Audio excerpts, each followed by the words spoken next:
तो आज हम बात करने वाले हैं भारतीय संविधान की जड़ों के बारे में। हमारे पास जो दस्तावेज हैं वे बताते हैं कि कैसे दुनिया के अलग अलग संविधानों से प्रेरणा लेकर इसे तैयार किया गया। लेकिन सवाल सिर्फ ये नहीं है कि क्या लिया गया, बल्कि ये है कि क्यों लिया गया। तो सवाल यही उठता है कि क्या ये बस एक वैश्विक खिचड़ी है या इसके पीछे कोई बहुत सोची समझी विरासत है। और यही आज की हमारी चर्चा का मकसद है। हम सिर्फ एक लिस्ट नहीं बनाने वाले कि ये अमेरिका से लिया, वो ब्रिटेन से। हम उस सोच को समझने की कोशिश करेंगे। वो फिलॉसफी क्या थी जिसके तहत हमारे संविधान निर्माताओं ने दुनिया भर के कॉन्स्टिट्यूशनल एक्सपेरिमेंट्स को देखा, परखा और फिर उन्हें भारतीय मिट्टी के हिसाब से ढाला। चलिए इसी को अनपैक करते हैं। मुझे हमेशा ये थोड़ा अजीब नहीं लगता कि हमारे संविधान का एक बहुत बड़ा हिस्सा, इसका जो ढांचा है वो 1935 के British government of India act पर आधारित है। आजादी के बाद भी हम अंग्रेजों के बनाए ढांचे पर ही टिके रहे। देखिए, ये सवाल बहुत वाजिब है, लेकिन इसे देखने का एक और नजरिया भी है, मतलब व्यावहारिकता का, प्रैग्मेटिज्म का। अच्छा, आप सोचिए 1947 का माहौल क्या था। देश आजाद हुआ था, विभाजन का वो डर था और करोड़ों लोगों के भविष्य का सवाल था। तो ऐसे में एकदम जीरो से एक नया प्रशासनिक सिस्टम खड़ा करना, हाँ, वो तो बहुत मुश्किल होता, लगभग नामुमकिन था। तो हमारे निर्माताओं ने, आप कह सकते हैं, पहिया दोबारा बनाने की कोशिश नहीं की। उन्होंने उस गाड़ी को लिया जो पहले से चल रही थी और बस उसका स्टीयरिंग व्हील अपनी दिशा में मोड़ दिया। मतलब जो एडमिनिस्ट्रेटिव मशीनरी जैसे सिविल सर्विसेज, पुलिस, जुडिशरी का जो बेसिक स्ट्रक्चर वो पहले से मौजूद था, उसे ही अपना लिया गया। बिल्कुल। और इसी नींव का सबसे बड़ा हिस्सा था गवर्नमेंट ऑफ इंडिया एक्ट 1935।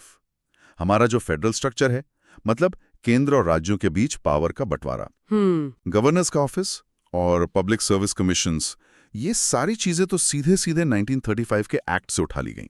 लेकिन यहीं पर उधार लेने और अनुकूलन का फर्क समझना जरूरी है।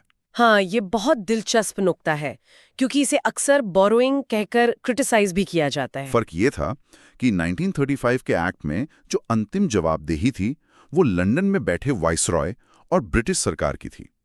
हमारे संविधान ने उसी ढांचे को रखा, लेकिन जवाबदेही का केंद्र बदलकर भारत की जनता और संसद को कर दिया। अच्छा, तो गवर्नर अब वाइसरॉय का एजेंट नहीं था, बल्कि भारतीय गणतंत्र का प्रतिनिधि था। तो ढांचा वही रहा, पर उसकी आत्मा वो पूरी तरह बदल दी गई। और इसी ब्रिटिश विरासत से हमें संसदीय प्रणाली यानी पार्लियामेंट्री सिस्टम भी मिला। ये जो आइडिया है कि सरकार का मुखिया यानी प्रधानमंत्री वो संसद के निचले सदन लोकसभा के प्रति जवाबदेह होगा। हाँ, और ये एक बहुत सोचा समझा फैसला था। उस वक्त अमेरिकी राष्ट्रपति प्रणाली का विकल्प भी था, लेकिन हमारे निर्माताओं को लगा कि भारत जैसे विविधता वाले देश के लिए एक ऐसी सरकार ज्यादा बेहतर है जो रोजाना संसद के प्रति जवाबदेह हो।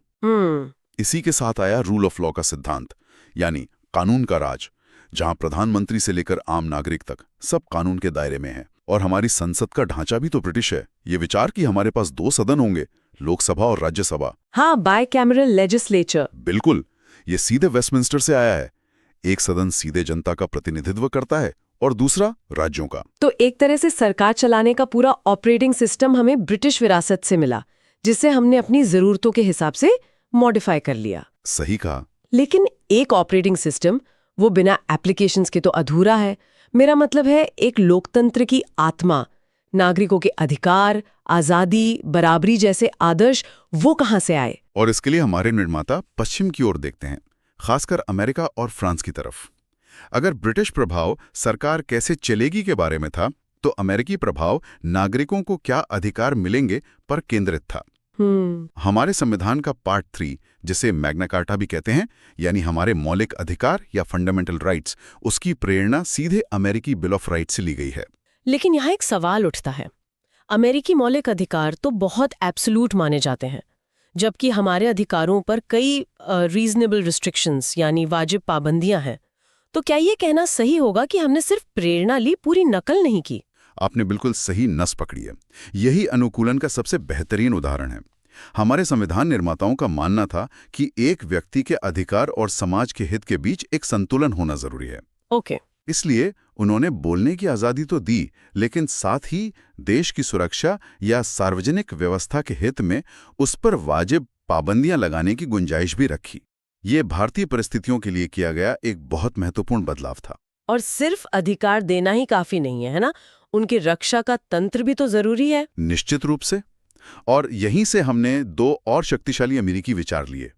पहला, न्यायपालिका की स्वतंत्रता यानी एन इंडिपेंडेंट जुडिशियरी, और दूसरा, न्यायिक समीक्षा यानी जुडिशियल रिव्यू। हाँ, ये तो बहुत पावरफुल है। ये एक क्रांतिकारी विचार है कि सुप्रीम कोर्ट और हाई कोर्ट संसद द्वारा बनाए गए किसी भी कानून को रद्द कर सकते हैं अगर वो कानून संविधान के मौलिक ढांचे के खिलाफ हो।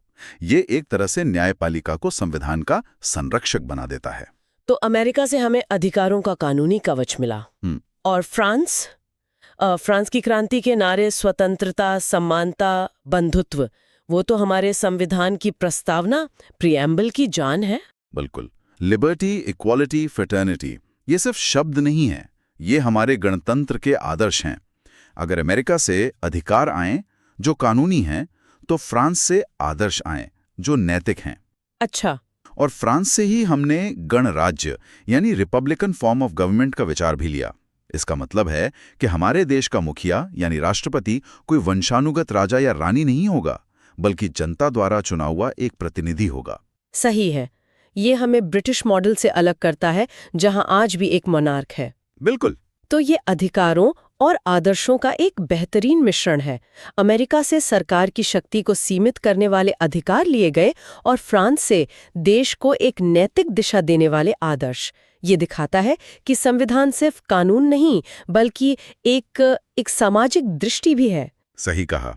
लेकिन इस दृष्टि को भारत जैसे विशाल और विविध देश में लागू करना वो एक बड़ी चुनौती थी, जहां दिल्ली में बैठे बैठे हर राज्य को नहीं चलाया जा सकता। यहीं पर शक्तियों के संतुलन का सवाल सबसे अहम हो जाता है। और यहीं पर हमारा क्वाजी फेडरल ढांचा सामने आता है ना। हम पूरी तरह से ना तो अमेरिका की तरह फेडरल हैं, जहां राज्य बहुत शक्तिशाली हैं, और ना ही ब्रिटेन की तरह यूनिटरी, जहां सारी शक्ति केंद्र के पास है। ये बीच का रास्ता अपनाने का विचार कहां से आया? इसके लिए हमारे निर्माता कनाडा की ओर देखते हैं। देखिए, 1947 में विभाजन का घाव ताजा था। देश की एकता और अखंडता को बनाए रखना वो सबसे बड़ी प्राथमिकता थी। हाँ, जाहिर है। इसलिए उन्हें लगा कि एक मजबूत केंद्र का होना बहुत जरूरी है, जो देश को एक साथ रख सके। और कनाडा का संविधान भी एक मजबूत केंद्र वाली संघीय व्यवस्था की ही बात करता है। तो कनाडा से हमने एक स्ट्रॉन्ग सेंटर वाला फेडरल मॉडल लिया, और इसी से जुड़ा है रेजिड्यूरी पावर्स का केंद्र के पास होना। मतलब जो विषय किसी भी सूची, यूनियन, स्टेट या कॉन्करेंट में नहीं है, उन पर कानून बनाने का अधिकार सिर्फ संसद को है। सही। और केंद्र द्वारा राज्यों में राज्यपालों की नियुक्ति का प्रावधान भी कनाडाई मॉडल से ही प्रेरित है। ये केंद्र को राज्यों पर एक तरह का नियंत्रण देता है।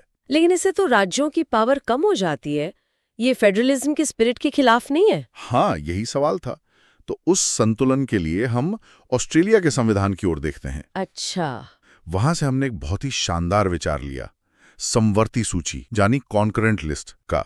ये उन विषयों की सूची है जिन पर केंद्र और राज्य दोनों कानून बना सकते हैं, जैसे शिक्षा, जंगल, शादी ब्याह। ये तो एक तरह से कोऑपरेटिव फेडरलिज्म का आधार बन गया। इसे क्लाउड स्टोरेज की तरह समझ सकते हैं, जिस पर केंद्र और राज्य दोनों का एक्सेस है, लेकिन अगर कोई कॉन्फ्लिक्ट हो तो एडमिन राइट्स केंद्र के पास हैं। क्या बेहतरीन एनालॉग है। बिल्कुल यही बात है। ये सहयोग को बढ़ावा देता है। और ऑस्ट्रेलिया से एक और व्यवहारिक चीज ली गई, संसद के दोनों सदनों की संयुक्त बैठक और जॉइंट सिटिंग। हाँ। तो अगर किसी साधारण बिल पर लोकसभा और राज्यसभा में डेडलॉक हो जाए तो राष्ट्रपति दोनों सदनों की एक संयुक्त बैठक बुला सकते हैं ताकि उस पर फैसला हो सके। ये गतिरोध को हल करने का एक बहुत कारगर तरीका है। तो मतलब देश की एकता के लिए कनाडा से एक मजबूत केंद्र का विचार लिया, और राज्यों के साथ सहयोग के लिए ऑस्ट्रेलिया से समवर्ती सूची का। ये दिखाता है कि हमारे निर्माता कितने व्यवहारिक थे, वो किसी एक इज्म में नहीं बंधे। बिल्कुल नहीं। उन्होंने हर मॉडल से वो चीज उठाई जो भारत के लिए सबसे ज्यादा मुफीद थी। बिल्कुल। और ये हमें संविधान के कुछ और महत्वपूर्ण हिस्सों की ओर ले जाता है। हमने सरकार के ढांचे, अधिकारों और शक्तियों के संतुलन की बात कर ली, लेकिन संविधान सिर्फ एक रूल बुक नहीं है, ये एक देश के लिए एक रोड मैप भी है, एक सामाजिक और नैतिक दिशा निर्देश। हाँ। आप राज्य के नीति निर्देशक सिद्धांतों यानी directive principles of state policy और मौलिक कर्तव्यों यानी फंडामेंटल ड्यूटीज की बात कर रहे हैं। ये कहाँ से आए? यहाँ देखिए कितना दिलचस्प विरोधाभास है। हमारे निर्माताओं ने एक पश्चिमी लोकतंत्र आयरलैंड से राज्य के कल्याणकारी कर्तव्यों DSPG का विचार लिया। ये सिद्धांत सरकार को निर्देश देते हैं कि उसे एक कल्याणकारी राज्य बनाने के लिए क्या करना चाहिए। जैसे समान काम के लिए समान वेतन, ग्राम पंचायतों को बढ़ावा देना। हाँ, पर्यावरण की रक्षा करना। लेकिन ये तो अदालतों द्वारा लागू नहीं किए जा सकते हैं ना, तो फिर इनका पॉइंट क्या है? इनका पॉइंट कानूनी नहीं बल्कि राजनीतिक और नैतिक है। ये देश के शासन के लिए मौलिक हैं। ये एक तरह से वो रिपोर्ट कार्ड हैं जिसके आधार पर जनता हर 5 साल में सरकार के प्रदर्शन को आंक सकती है। ये संविधान की सामाजिक आत्मा है। ठीक है, तो ये हुए सरकार के कर्तव्य जो आयरलैंड से लिए, और नागरिकों के कर्तव्य? उसके लिए हमारे निर्माता एक बिल्कुल अलग विचारधारा वाले देश की ओर देखते हैं, तत्कालीन सोवियत संघ USSR। अच्छा। वहां से मौलिक कर्तव्यों यानी फंडामेंटल ड्यूटीज का विचार लिया गया, जिन्हें बाद में संविधान में जोड़ा गया। ये दिखाता है कि हमारे निर्माता किसी एक विचारधारा में बंधे नहीं थे। वे एक ऐसा संतुलन बनाना चाहते थे जहां सरकार की भी जिम्मेदारी हो और नागरिकों की भी। एक हाथ से अधिकार लो तो दूसरे हाथ से कर्तव्यों का निर्वाह भी करो। बिल्कुल। ये वाकई एक आकर्षक संतुलन है।